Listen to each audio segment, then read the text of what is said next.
versus Pure. It's going to be a Protoss versus Protoss. I know you guys like mirrors.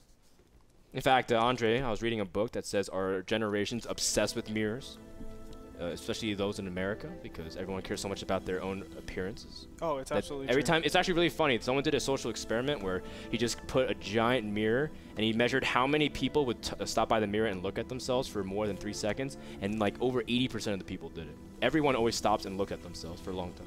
Yeah, it's just I mean, interesting. Our culture, I think, is really built on that. Yeah. We're obsessed with mirrors. And I know Kevin's obsessed with mirrors, not because of his own looks, but because he loves Protoss versus Protoss. And so with that, let's go ahead and introduce our players. Starting in the bottom right, we have from Team Exion, it's Pure, a relatively unknown Protoss player. I don't know too much about him, but he's here in the round of 16, and that should be a testament to say that is a good accomplishment. Absolutely. Top left-hand corner, we have Crane. Formerly from Team FXO.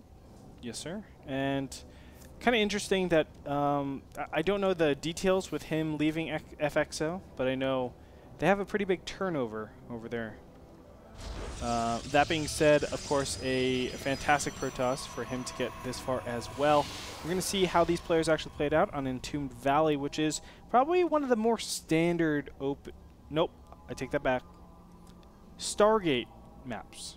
Biggest Stargate map, I think. Yeah. Biggest Stargate map. Well, I haven't actually seen too much PvP on this map because for some reason it just feels like it's really difficult to hold because a lot of all-ins are very viable on this map. But whenever I saw it on Pro League, for example, a lot of people were going for very Immortal-based plays. Just because, again, that ramp's actually surprisingly easy to protect, and Immortals are very empowered when you can't get lots of surface area, and they're kind of easily zoned. Yeah, but I'm curious to see if they end up going, because I did see a couple people go for Stargate play when I was watching Pro League. I always like to say it's like 15% of the time you're dealing with Stargate, 50% of the time it's going to be Blinkstalker, and then the remaining 35% is going to be Robotics. That's how I feel PvP really boils down to. Yep. And I think the most standard way to actually play this a PvP is actually Blinkstalkers. It's the best way overall. It gets you a little bit of pressure. Exactly. And you can defend a lot of different all-ins. The timings have been figured out. It's awesome like that. But the problem is this map doesn't really facilitate good Blinkstalkers. So you end up having a situation where...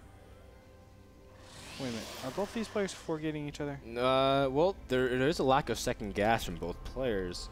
And it is looking awfully suspicious. Now, there is a one-gate expand build also that I know TT1's been really playing with, and I got the pleasure of watching him. But I don't think Crane practiced with TT1. No. And so you can see already 3 more gates added for Crane, but a Robo out of Pure. A proxy Robox. He's going for a Warp Prism 4-gate. So he is going for 4-gate, but he's delaying it so he can get an extra Warp Prism and be really aggressive. And this is going to be really funny. Yeah, it's going to be this thing like... Oh, sorry, my replay's a little bit ahead. No, that's cool. It's going to be this thing where it's like, oh, well, as soon as Pure is able to stabilize, he will be able to smash his opponent. Just a single Zealot will be able to do just so much damage inside of this main. Obviously, it forces a warp in, but if you can kill any amount of probes, you're looking good, good, good. And here we have... excuse me, Crane moving up here. And Crane will be setting that pylon down immediately, and we will have this 4-gate. Oh, he's bringing a second probe. That's going to be really tough for Pure to hold because he can double pylon the main. And Pure is targeting down the pylon as well, but he really doesn't have that ability to hold it off. And Pure is going to be completely behind in production solely because his gateways are so late. He added that Robo on the side of the map, and that's not going to be helpful to him whatsoever. In addition, I mean, how's he going to even deal with the production because he might lose his pylon before he's even turning his warp gates, and Pure just leaves the game. Oh man, that was a very bad sequence of events for our purple Protoss player. Wow, it's like that's the biggest build order count. Yeah, and it was at the same time it's very risky from Pure. It wasn't like it's risky for both of them. Yeah, 4-gate. Of course, I was just saying. you know, this map is definitely not like the Blink Stalker. I forgot to actually add in 4-gate there. Well, no, to be fair, a lot of people don't 4-gate. Any kind of early pressure is usually like a 3-gate. Like, for example, I know a really popular Korean build is a 10-gate when you place a gate on 10 and you go 3-gate from that point on instead of 11-gate. So like, oh, I'll take Oz's 11-gate and put it into 10-gate and pressure really heavily early on with Stalkers. And that's how a lot of PvPs were played at MLG. But, you know, it's getting figured out so much to a point where I've seen people go 1-gate Robo and hold off a 4-gate easy.